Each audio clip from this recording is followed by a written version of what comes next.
Why aren't there more priests? That's an important question with a complicated answer. Hi, I'm Rhonda Grunwald, founder of Vocation Ministry and a passionate convert to Catholicism. Vocation Ministry was born out of a need to promote and pray for vocations. In 2011, when I was asked to direct our parish vocation ministry, neither the church nor Google had any resources for me. After 18 months, I was asked, how can we replicate your success in parishes all over Houston? So I wrote Hundredfold, a guide to parish vocation ministry, and launched vocationministry.com. During this process, I was shocked to discover that only 10 to 20% of parishes and schools throughout the country do anything to promote vocations. My goal is to dramatically change that. Since 2015, Vocation Ministry has provided inspiration, ideas, and step-by-step training for 8,500 priests, laity, and educators in 50 different dioceses to help them become vocation promoters in their own environment. You see, promoting vocations is not just a job for our priests.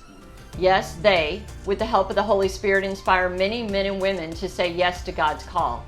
But promoting vocations is an all-hands-on-deck task, and parishioners, laity, and educators must be actively involved.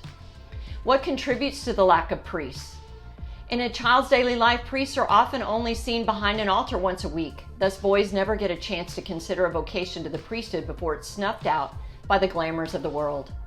Our parochial structures in North America are highly focused on systematic sacramental initiation, while giving little attention to vocational discernment as a life pathway for both fulfillment and sanctification. At one point in the mid-20th century, many Catholic families could boast of a brother, uncle, or cousin who was a priest. Families counted a vocation within the family as a tremendous blessing. Today's typical families do not share this same value for many different reasons. During 2022, Vocation Ministry spent hundreds of hours in the numbers of the church to understand the state of vocations to the priesthood in the United States today. With shrinking numbers of priests and seminarians nationwide, along with other demographic shifts in both the church and culture, many bishops have to consolidate parishes, cluster regions of parishes, and in some cases close parishes altogether. One answer we found when analyzing the data is that if a diocese has a high number of parishioners served by each priest, their ordination levels are lower. Why is that? The ability for a priest to build trusted relationships with families and young men showing potential for the priesthood when they have many thousands of parishioners to shepherd becomes almost impossible. The data presented in our State of Priestly Vocations report might be difficult for some to digest, but the point must be made. Just because the trends head downward, this does not mean Catholics have to accept them as inevitable. The data does reveal that an impending crisis has already begun, but we don't have to accept the decline.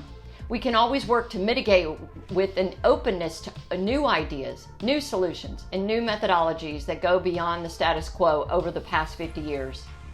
The Church in America, diocese by diocese, needs to create an environment where vocations can be initiated, discerned, and fostered, all the way to ordination and beyond.